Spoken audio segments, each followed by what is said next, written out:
ক্রয়মূল্যের ও বিক্রয় মূল্যের অনুপাত 10:11 হলে লাভের শতকরা হার কত?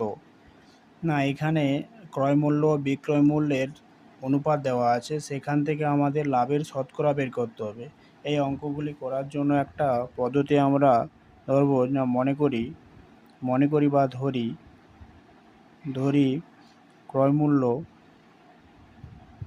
ক্রয়মূল্য কত?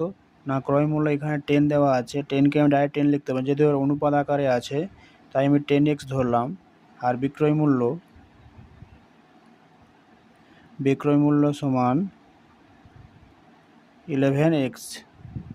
এই দুটোকে অনুপাত করলে তো এটা হবে, কারণ এই দুটো যদি অনুপাত করি 10:11, তাহলে এই দুটো পাশাপাশি কাটার পর কি 10:11 সেই হলো, তাই জন্য আমি এখানে x ধরলাম।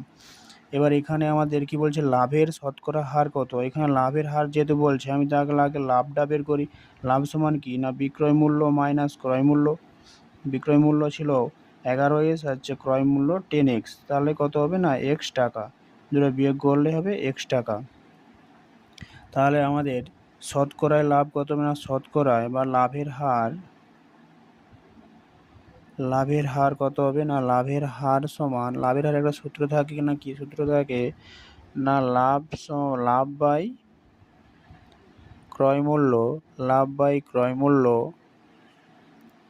মূল্য ইন্টু 100%। এবারে এখানে লাভ যেহেতু বলা আছে আমার x লিখলাম, ক্রয় মূল্য আমার দেওয়া ছিল, ক্রয় মূল্য সমান 10x, এখানে 10x রাখলাম, আর এখানে 100 যেরকম ছিল সেরকম রাখলাম।